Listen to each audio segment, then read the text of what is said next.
Ce que nous venons de voir dans la nuit du 3 janvier 2026 n'est pas simplement la capture spectaculaire d'un président latino-américain par les forces spéciales américaines. Non, ce qui s'est joué au-dessus des toits de Caracas, sous le rugissement des hélicoptères Delta Force, c'est un message brutal que Washington vient d'envoyer directement à Pékin. Un avertissement sans équivoque qui résonne aujourd'hui dans les couloirs du pouvoir chinois avec la force d'un coup de tonnerre. Pendant que le monde se concentre sur les images des frappes nocturnes, les stratèges chinois calculent froidement ce que cette opération militaire signifie pour leurs intérêts globaux et pour l'équilibre géopolitique qu'ils s'efforcent de remodeler depuis 2 décennies. La Chine vient de perdre bien plus qu'un simple allié. Elle vient de perdre un pilier essentiel de sa stratégie d'influence en Amérique latine, cette arrière-cour américaine que Pékin tentait méthodiquement de transformer en zone d'influence chinoise. Parlons franchement de ce que représentait le Venezuela pour la Chine. Depuis 2007, Pékin a déversé plus de 60 milliards de dollars dans l'économie vénézuélienne, principalement sous forme de prêts garantis par des livraisons futures de pétrole. Ce n'était pas de la philanthropie, la Chine achetait massivement cette neftée lourde vénézuélienne dont ses raffineries ont un besoin constant, elle sécurisait un accès privilégié aux plus grandes réserves pétrolières mondiales et surtout, elle construisait un bastion anti-américaniste à quelques milliers de kilomètres des côtes de Floride. Le Venezuela était devenu cette tête de pont chinoise dans l'hémisphère occidental, ce point d'appui stratégique d'où Pékin pouvait défier ouvertement l'hégémonie américaine. Chaque fois que Caracas offrait une tribune aux critiques de Washington, c'était un investissement chinois qui portait ses fruits. Et maintenant, en l'espace d'une nuit, tout cet échafaudage géopolitique patiemment construit pendant 20 ans vient de s'effondrer sous les bombes américaines et l'audace de Trump. Ce qui doit véritablement terrifier les planificateurs économiques chinois, c'est le sort de ces 60 milliards de dollars investis dans un pays dont le gouvernement vient d'être décapité. Ces milliards sont des contrats pétroliers concrets, des accords d'exploitation à long terme, des infrastructures construites par des entreprises chinoises, des participations dans des champs pétrolifères. Trump a déclaré que les États-Unis allaient désormais contrôler le Venezuela et son infrastructure pétrolière. Vous comprenez ce que cela signifie ? Tous ces contrats pourraient être annulés par un nouveau régime pro-américain. Ces milliards de barils qui devaient alimenter les raffineries chinoises pendant des décennies pourraient être réorientés vers les marchés américains. La Chine vient de perdre l'un de ses principaux fournisseurs d'énergie du jour au lendemain et devra renégocier depuis une position de faiblesse totale avec un gouvernement aligné sur Washington.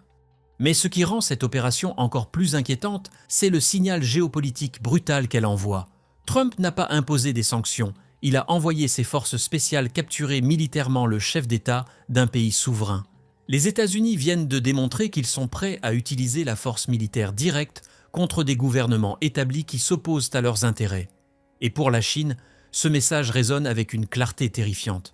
Le Venezuela était un allié chinois, tout le monde le savait. En le frappant si brutalement, Trump dit essentiellement ceci: aucune région du monde n'est hors de portée de la puissance militaire américaine, même pas ces zones d'influence que vous pensiez avoir construites en Afrique, en Asie centrale ou en Amérique latine. Si Washington juge qu'un régime proche de la Chine menace ses intérêts vitaux, il n'hésitera pas à agir militairement. C'est une nouvelle doctrine qui transforme fondamentalement les calculs stratégiques de Pékin concernant la protection de ses alliés à travers le monde. La réaction officielle chinoise a dénoncé ce terrorisme d'État et cette violation de la souveraineté vénézuélienne, exigeant une réunion d'urgence du Conseil de sécurité. Mais au-delà de cette rhétorique, cette opération va provoquer un rapprochement encore plus étroit du bloc anti-occidental que la Chine construit avec la Russie et l'Iran. Ces trois puissances qui cherchent à renverser l'ordre mondial dominé par Washington viennent de recevoir une leçon brutale. Et cette leçon, plutôt que de les intimider, va les pousser à accélérer leur coordination stratégique, à renforcer leurs mécanismes de défense collective et à intensifier leurs efforts pour créer des systèmes économiques et financiers alternatifs. On peut s'attendre à ce que la Chine augmente massivement son soutien au gouvernement vénézuélien en exil ou au mouvement de résistance. Les livraisons d'armes, les transferts de technologies, les financements occultes, tout l'arsenal chinois pourrait être mobilisé pour transformer le Venezuela en un nouveau bourbier géopolitique pour Washington. Et puis, il y a la dimension de la propagande intérieure.